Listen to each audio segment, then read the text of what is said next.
Now that stray knife has been put back in its proper place, I can get started.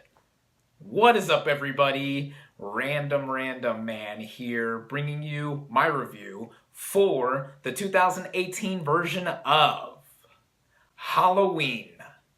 By the way, this is the third movie in this franchise that is just simply titled Halloween. So no matter what I think of this movie as a whole, why is this movie just straight up called Halloween again? Now I've got to refer to it as Halloween 2018.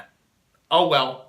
Set 40 years after the original film of the same name, the plot of this slasher film basically follows Laurie Strode, played by Jamie Lee Curtis, who prepares to face off against Michael Myers, who returns to Haddonfield, Illinois, and wants revenge for Laurie avoiding his killing spree on Halloween night in 1978.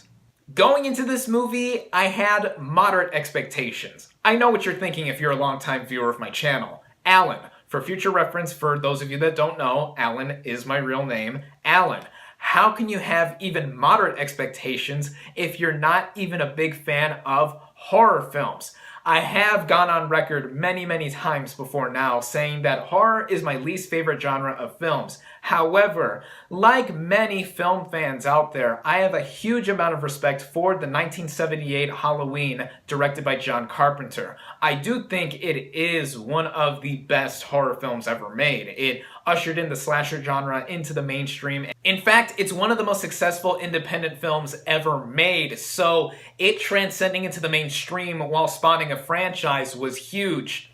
Considering those sequels, though, yeah. I mean, by the time Halloween Resurrection came around and Michael Myers got the shit beat out of him by Busta Rhymes, this was comedic territory this franchise has diverted into. I've also never seen the Rob Zombie remake or its sequel, so really I'm mainly a fan of Halloween with the first entry from 1978. Now 40 years later with this new film, it's a sequel of course to the first film, but it's really direct in making itself clear that it is retconning all of the other sequels from continuity and only addressing the original film, which means the revelation in Halloween 2 of Laurie being the adoptive sister of Michael Myers is completely out. This film also saw the return of John Carpenter to this franchise, where he is executive producing and co-composing the score. Jamie Lee Curtis came back to become Laurie Strode once again, and this film is co-written and directed by David Gordon Green, who I mainly knew for directing Pineapple Express. And speaking of Pineapple Express, one of the stars of that film, Danny McBride, he co-wrote the script for this new Halloween film as well. So that got me really curious as to how this new film would be set up and executed in a modern era. And this also got some really good buzz out of the Toronto International Film Festival this year where it premiered. So it did increase my interest quite a bit. Starting out with the cast and their performances, we again have Jamie Lee Curtis as Laurie Strode, the role that made her famous and an iconic scream queen. And with her return to this franchise, it's pretty clear that this character has gone through a lot since the events of the first film, suffering from PTSD from surviving the babysitter murders at the hands of Michael Myers. And Curtis was amazing in the first film for her very natural performance here. And in this new entry, I thought she gave a considerable evolution to how she played up Laurie as a character. She very much has taken matters into her own hands, making this eccentric bunker/fortress out of her house, getting a lot of guns and training with weapons like she is Ellen Ripley or Sarah Connor, making her very badass, but also you really see how much the events from 40 years prior have affected her. The rest of the supporting cast here, I also think, do stupendous jobs. We have Judy Greer as Karen, the daughter of Laurie Strode. Now, since she is the daughter of Laurie, there's quite a bit of intrigue to her character, given how since Laurie went all commando and was outright preparing for Michael Myers' imminent return, there was quite a toll taken on Karen as a character and the daughter of this woman. And I've always loved Judy Greer. She is always that supporting actress that is in movies here and there and has a nice screen presence, so I thought she did a good job here. We also have newcomer Andi Matichak as Allison, Karen's daughter and also the granddaughter to Laurie Strode. She is very prominent throughout, given how she sort of emulates the archetype that Laurie Strode had in the first Halloween film. And here, given how she is in high school as well and gets wrapped up in the middle of these new Michael Myers murders, I thought that Matichak did a really superb job in the scenes she had. I also thought she was very likable as a character as well. There's also Nick Castle and James Jude Courtney as Michael Myers, aka The Shape, or the Boogeyman as he's referred to in the first film. Now, there is not one actor synonymous with portraying Michael Myers. Nick Castle did play him at one point in the original film. Multiple actors played him in the first movie and throughout the franchise here. And whether it was Castle or Courtney portraying Myers on screen, I think it was Castle who played him when he is unmasked. I think these two performers here, given their broad presence, really made themselves known as Myers for the iconic slasher villain he is throughout horror. So with these main performances in particular, I think that everyone here does a really strong job, but in particular, Jamie Lee Curtis re-owning the role of Laurie Strode. The writing in this film definitely sets up this movie in a specific light to make it feel not just modern to today's setting, but also tributing the original Halloween film in a bunch of different ways. Now, like I said, not only did David Gordon Green direct this film, but he also co-wrote it with Danny McBride and also Jeff Fradley. And what I think these three men do in setting up Halloween to make us be reoriented with the name and getting us back into the swing of things with this new story is set up these two British journalists where they are investigative reporting Michael Myers and tracking his case by going into the mental institution where he was being held after he got subsequently captured after the events of the first film. And then we are treated to some opening title credits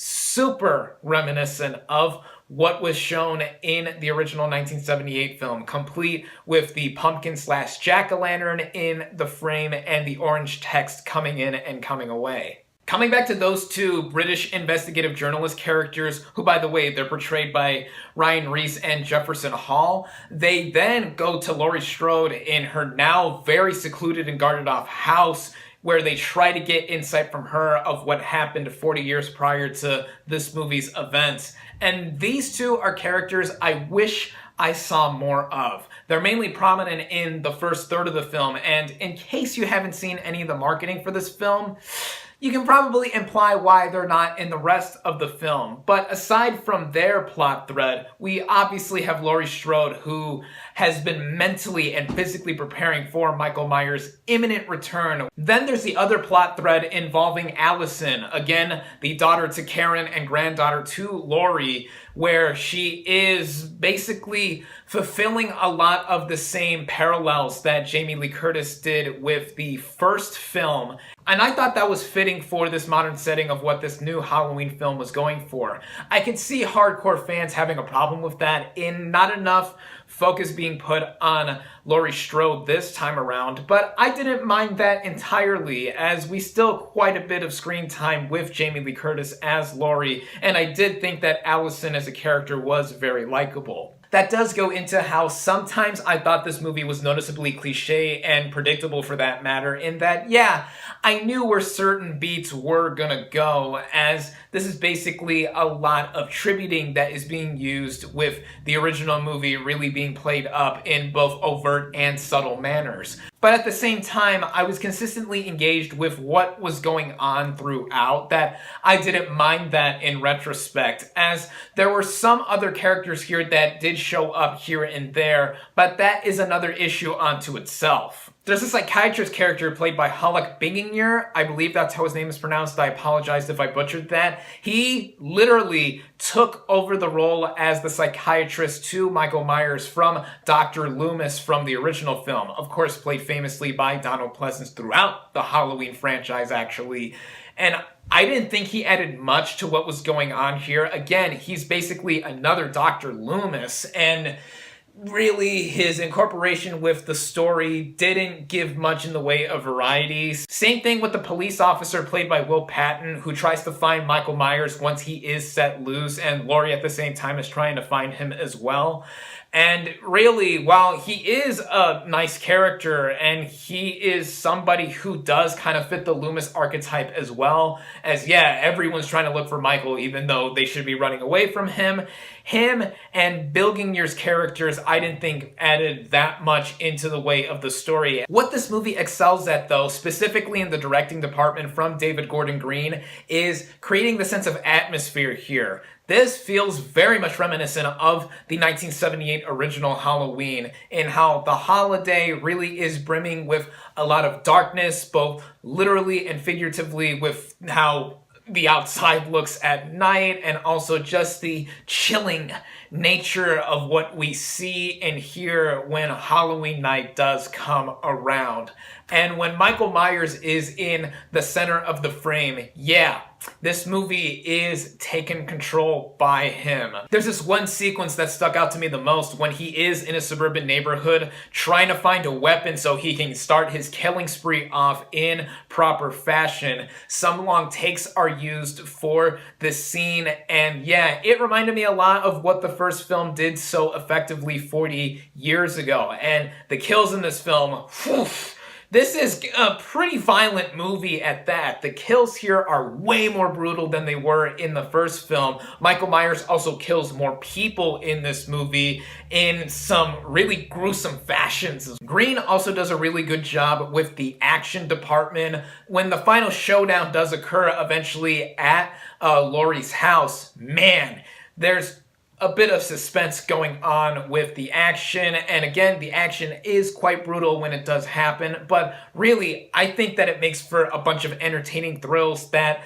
the first Halloween brought. That was more subtle though. This is a little bit more overt because it is trying to appeal to modern audiences and longtime fans. But on my end, I thought it was fitting with the tone, the really well-shot cinematography, the editing I never thought was too sporadic and showing too much or too little, and the music. I finally get to mention the music here, as again, John Carpenter not only returns as executive producer, but as co-composer of the score. Now, the score he composed for the original Halloween is beyond iconic. And what he does with the score here not only brings back some reprises and noticeable audio cues from the first film, but also creates like a modern, a bit grungy approach to how we do hear what is being shown on screen, whether it is in a more quiet moment or when the action does come into play and it really hits hard. It all comes together at a well-paced hour and 45-minute running time, which never felt like it skipped a beat or was dragging at any point while I was watching, as I honestly was a bit surprised at how much I was into this movie from the get-go, and also once it got to its riveting final 20 minutes. And I thought this was a natural evolution of what the Halloween franchise would do in 2018. In any sense, this is one of the stronger Halloween films that has come out in its 40-year history, and I think it's just a satisfying sequel altogether that I think many fans will be pleased with. Again, I could see some hardcore fans taking issue with how Laurie is not given as much to do as one would expect, but I thought she was given an ample amount of screen time. I also hope that this film is the last one ever made in its franchise, as it was originally touted to be when it was announced that this movie was being made and being released, as the way this movie ends, without giving anything away, I thought it added on to this movie being a satisfying sequel and a really good way to go out with this franchise. I can also see some taking issue with the final shot of the movie, like literally the last frame we are left on before the movie cuts to credits. Some have already said that it left a bad taste in their mouth, in it implying something that the movie didn't necessarily know if it tended to really come off that way. To me, I thought of it as almost a subtle tribute to another movie from several decades ago as well, which has a connection to Jamie Lee Curtis, as she is the daughter to Janet Leigh, and I'm not going to say much more than that. If you know who Janet Leigh is and how she's related to horror, you know what I'm talking about. If the final frame is what I think it was trying to go for, I thought it was a pretty cool connection and it really being clear with its subtleties. But for me as a whole, again, as someone who is not that big into horror movies, I was surprised quite a bit by what this movie did and how entertained I was by it. Fans of this franchise should see this. I think they'll get a kick out of it, and I recommend it. My final verdict for Halloween is 3.5 out of 5 stars. Thank you all, as always, for watching. Be sure to like this video, comment on what you thought of Halloween, social media links in the description, subscribe to my channel for more, and I'll catch you on the next movie review.